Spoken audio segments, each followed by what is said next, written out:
All right, welcome back from our break. Thank you so much for sticking with us. We're excited to have you today for our Best Practices Summit, and even more excited for this next segment.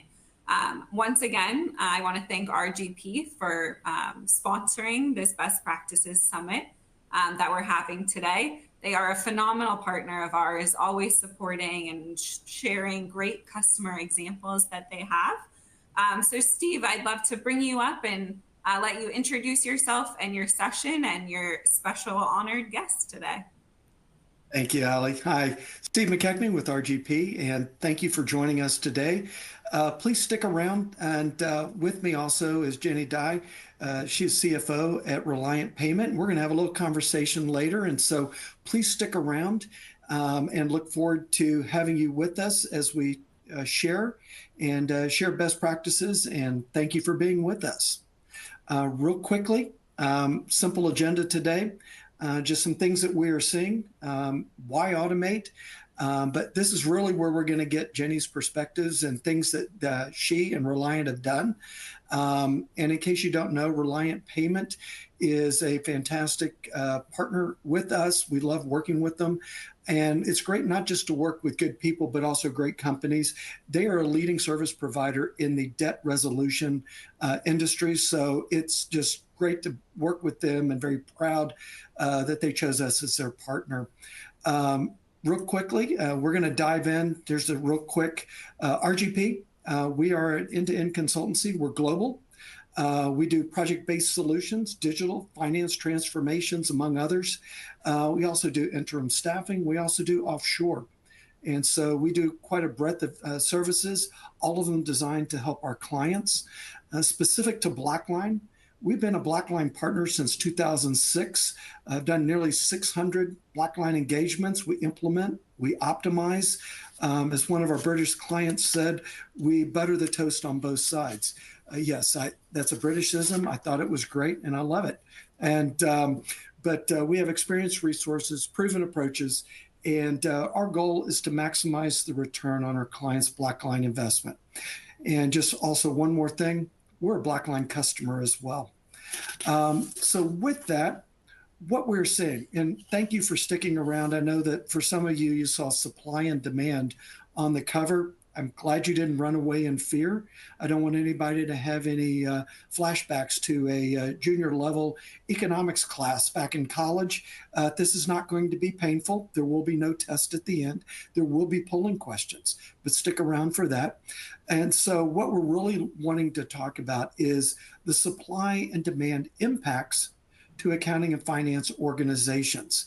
There's been some recent studies. In fact, one of the sources was just last weekend in The Guardian, but I'll get to that in a second.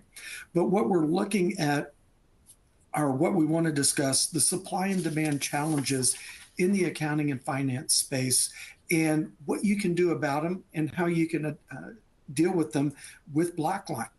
So this is from The Guardian just last weekend, and really was eye-opening. And so the article is longer. If you're interested, read it. This is just one of the graphs that they had in there, but the college enrollment is dropping at a concerning rate. And quote, decline in most significant at both public and private nonprofit four-year colleges. And so this is the supply side for your accounting and finance organization. I mean, when you look at the drop-off of nearly, or actually around 5% of folks actually enrolling in a four-year college is huge. And so the concerns around what does the accounting labor force look like? How are we going to be able to staff? How are we going to be able to continue going as an entity? In addition to that, and this one goes over about 5-6 years, fewer and fewer college graduates with accounting degrees. We're just sharing the statistics. We're not wanting anybody to get scared, want anybody to just run out screaming. But when you look at fewer folks are enrolling in four-year colleges, and now fewer are graduating with accounting degrees, and then don't miss the part down here below, where fewer are actually sitting for the CPA exam. I never thought a CPA would be a potentially extinct species. They are not. There are many of them out there, but this has been an interesting trend, concerning, if you will, in many of the research documents. So not only are fewer people enrolling in a four-year college, fewer accounting degrees, fewer sitting for the CPA exam.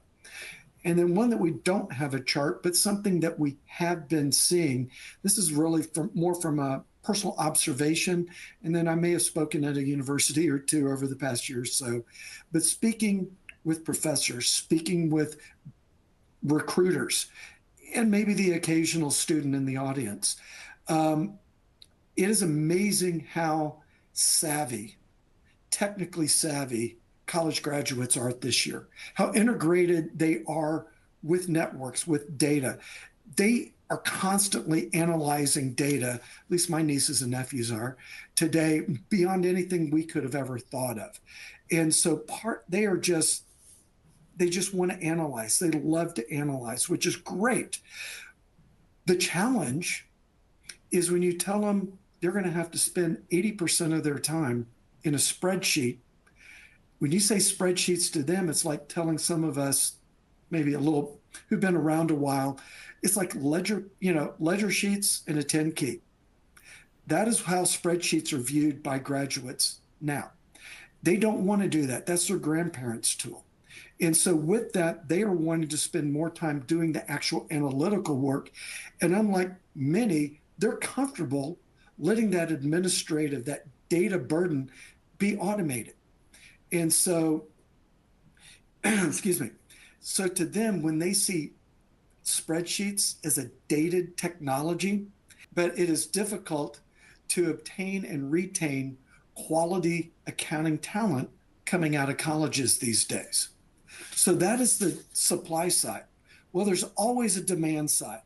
And so for the benefit of this audience, there could be so many different things, but you know what? Let's just put it onto one slide, something that everybody can relate to. Regulations, requirements, and reporting. It's always, I just say the demand saga continues. There's always more coming. And in the next 12 to 18 months, IFRS 18, 19, and 9 all have updates coming. Just a little brief here. If you wish, feel free to research. Internet is a wonderful thing. The other part is the old regulations, requirements, and reporting, they never truly go away. I mean, at least what I've seen, they may get replaced, but they never completely go away. And then we get the mix of the reactive and proactive changes. Some of them in anticipation, some as a reaction because somebody's messed something up.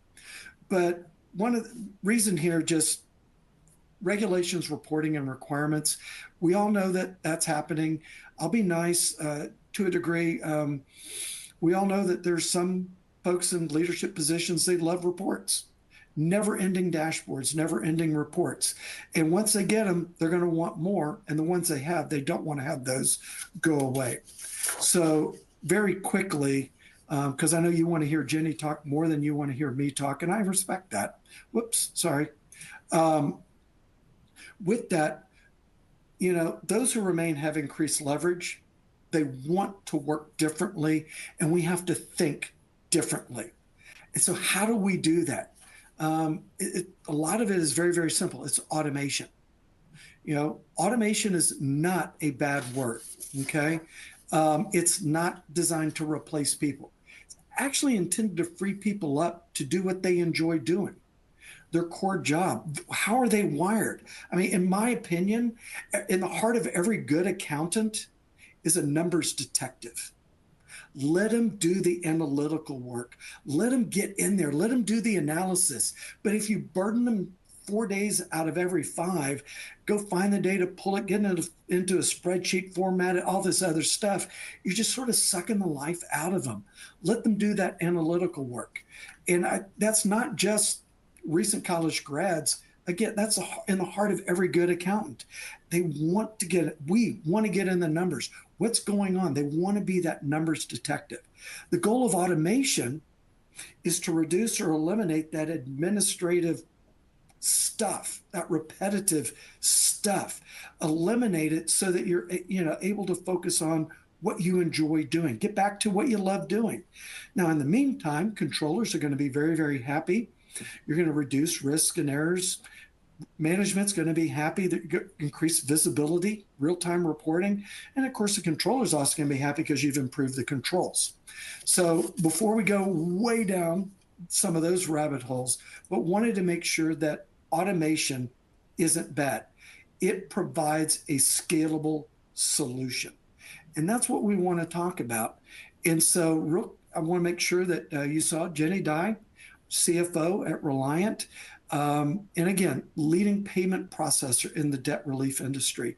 A wonderful partner. And we have some questions. So I'm going to ask some questions, and Jenny is going to speak. And like I said, you're going to want to hear Jenny much more than me. So thank you for sticking around to this important part of Best Practices Summit. So Jenny, I'll start with an easy one, hopefully. Where have you seen supply and demand impacts in your organization? Thank you, Steve. Yeah, just as you said, in the past few years, we have had a lot of difficulties in finding the right candidates to fill our accounting positions.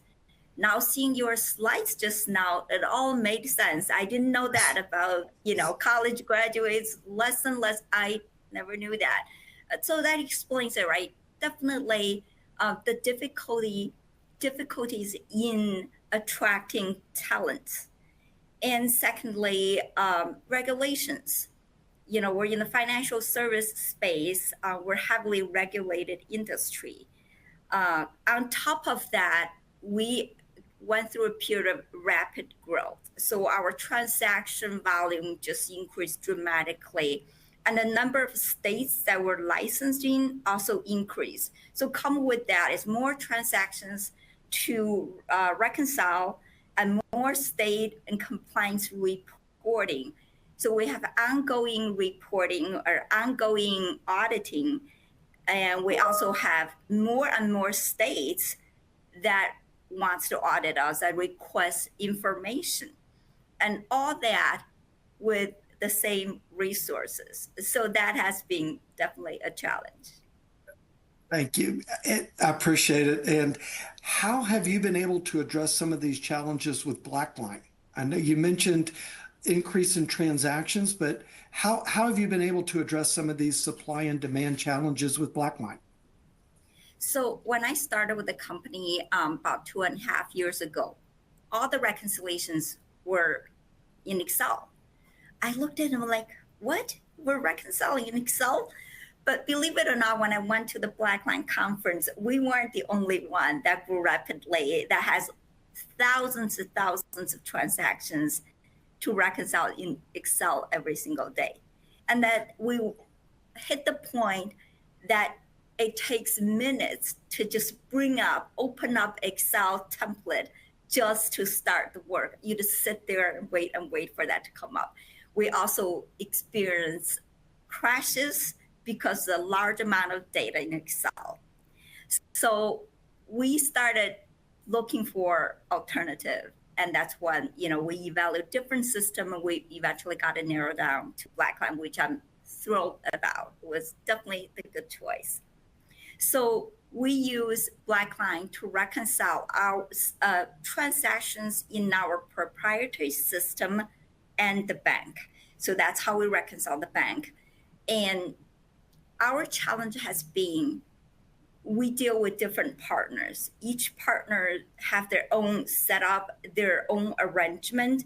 So data comes in from different partners that looks differently, right? So previously in Excel, that has been challenging, but not in BlackLine. In BlackLine, you can build a rule to say, hey, if it's this partner, you reconcile this way, you match on this. If it's that other partner, then you match on that.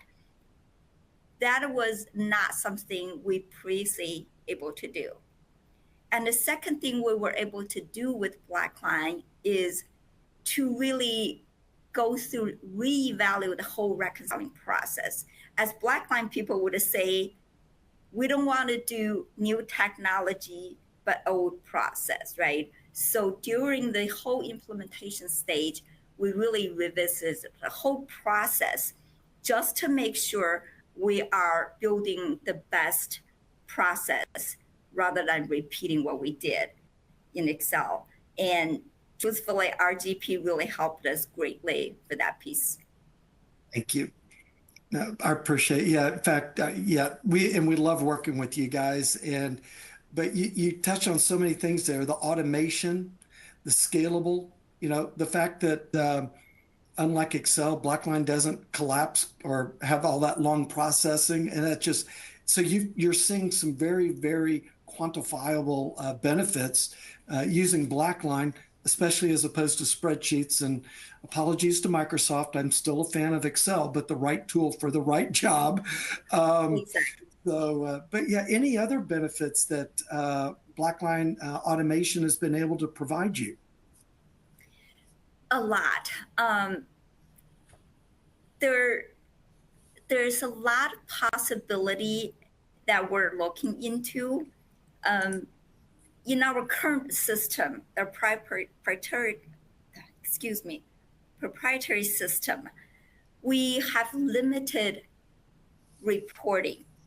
It's basically a few reports that we're able to do. So we end up having to do is purchase a separate software to link into our system in order to pull reports.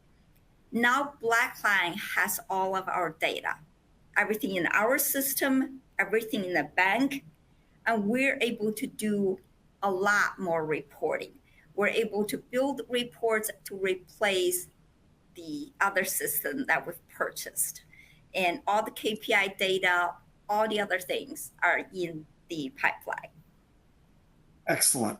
Wonderful. Yeah, I know BlackLine, the reporting and dashboard functions they have. I remind the BlackLine account leaders and their account executives, you cannot oversell the value of the reporting and dashboards.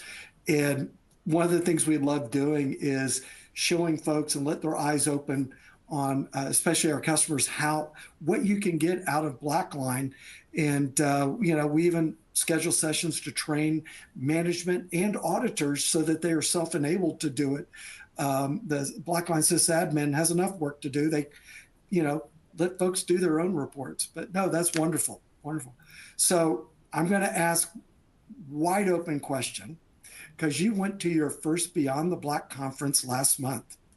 And I could tell your eyes were lighting up on all sorts of different things that were shared there. And it was great to see that. With what you feel comfortable, do you care to share with the audience what's next? What are you thinking? Well, BlackLine conference was definitely eye-opening for us. Now we're new customer. This was our first year after implementation. Our mind, we're still wrapping up the implementation, get it to work and all that. All of a sudden, you go to this BlackLine conference, you hear your peers, your other users, what they use it for. I'm sitting in these sessions, my brain is just racing. I'm thinking, oh, I can do that. Oh, this can help me do this. So as you recall, after each session, I would go look for Dan, who's our consultant at RGP, to say, hey, look, can we do this? Can we do that? I had all these ideas. And I sent my team members, I had 2 team members there. I sent each one of them out to say, look, go explore and please bring back your new ideas of how we can improve. Afterwards, we got together. We had a 2-hour presentation inside the company. Each one of us shared what we've learned that we think nobody else in the company knows. And we think we also came with ideas of what we can improve on. So everybody brought their input on what's next we can do. So currently we are building a customer level reports of P&L. So it doesn't sound like something that's interesting to most audience, but keeping in mind we have thousands of customers. We weren't at the level that we're analyzing by customer yet. We try to analyze by partner, but it was pretty manual. Now we're getting to the step that we want to do a P&L by customer and by partner, so we know what are the top 100 customers that we make money off of and the most profitable for us. So we can look at them to say, oh, these type of customers are the most profitable to us. And we can also look at maybe the 100 least profitable customers and say, okay, these type of customers, we're going to lose money. Maybe that's not what we want. And certainly we're going to be looking at a partner level. Now, we have all the fees and everything comes into the bank, so that's our revenue side.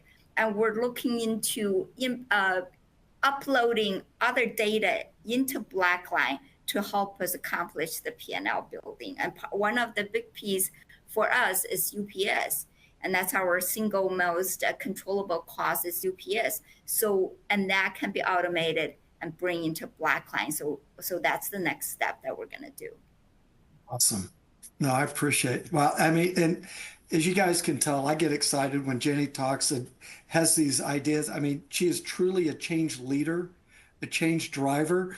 Now, part of me also is, as you could tell when she talked about the team that she brought with her to be on the block, she made sure they earned their keep. And so, but it was great seeing the ideas that were coming up and all of it, how to further automate. How do you get more value out of BlackLine? How are you able to free up the administrative burden on folks and continue to provide value? And so, Jenny, thank you so much. Look forward to our next call. I think later this week. I think we have a meeting tomorrow. But thank you so much. I've got a parting thought, and if I think there's any questions, you can put it into the chat, and we can respond to that later if we don't have time. But real quickly, just a parting thought. Was speaking at a conference, I think it was FEI conference, and we were there sponsoring, and I kept getting asked two questions. One was about AI. Okay, that's fine. We'll have that. We can do a separate session on AI. The other one was the old school question: what keeps you up at night? What keeps you up at night, Steve? You see all of these things, all these different clients, and you work with them. What keeps you up at night? And one of the first things that came to mind was Sarbanes-Oxley. And you're like, Steve, Sarbanes has been around for a while. I know. But track with me, please. Sarbanes-Oxley, and I've yet to find anybody who would be willing to do SOX voluntarily. If they had an out, they'd get the out. They would not do it voluntarily. But it's now required. All publicly traded companies and some others, because one company screwed it up for everybody else. And hard to believe Enron was 25 years ago. And with that, what does keep me up at night? Well, along those lines, somewhere, some company in a spreadsheet replaced a formula with a number to do maybe some flux or variance analysis. For whatever reason, didn't switch it back to the formula. That spreadsheet has been handed down to 2 or 3 folks since then. And then somebody finally realized, oh my gosh, we have an error. And now that company has to restate financials back a few years. It only takes one to screw it up for everybody else. That's what keeps me up at night. And the sheer panic, all the stuff that would happen if it's one company, it would be others. And so what regulations would have to come out of that, because you know that they would come. That's what keeps me up at night for some. For companies that have been using BlackLine, I'm like, I'm not, you're not keeping me up at night. That may be a bump somewhere, but it's not going to be nearly as disruptive as it may be elsewhere. And so hopefully leaving on a positive note, because this is a best practices summit, hopefully all of you are already on BlackLine, and that this isn't going to keep you up at night. At most, maybe it's a bump in the road, or maybe you look and go, at least that wasn't us. But anyway, I hope that you have enjoyed, we've enjoyed having you with us. Again, feel free to reach out if you would like. Contact information here at the bottom. And just thank you for being with us today, and hope you have a great rest of the day and great rest of the week. Thank you. Thank you so much, both Steve and Jenny. Those thoughts were amazing. And Jenny, I really liked hearing the information you shared about your experiences at Beyond the Black, especially how you guys came together afterwards and had that 2-hour brainstorming session where you really talked about what you learned and what you could take as your next steps for your optimization journey. I loved hearing that. And later I'm going to implore everybody else on this Best Practices Summit to do the same with their teams. So you shared a perfect example of that. Steve, I also loved hearing that Jenny knows so well that we like to say at BlackLine, you can't automate a bad process. You'll just get bad data faster, right? So thank you to all of you guys for helping us reinforce that message that we like to, share with all of our customers and future customers. So really appreciate both of you guys joining us on today's webinar. And with that, I will announce our polling question. Are you interested in collaborating with one of our partners for a future optimization project? We've heard some great success from this great session here. So hopefully you will answer that with a big yes. Awesome. All right. Thank you both so much for joining us on today's BPS. Appreciate it. Thank you. Thank you.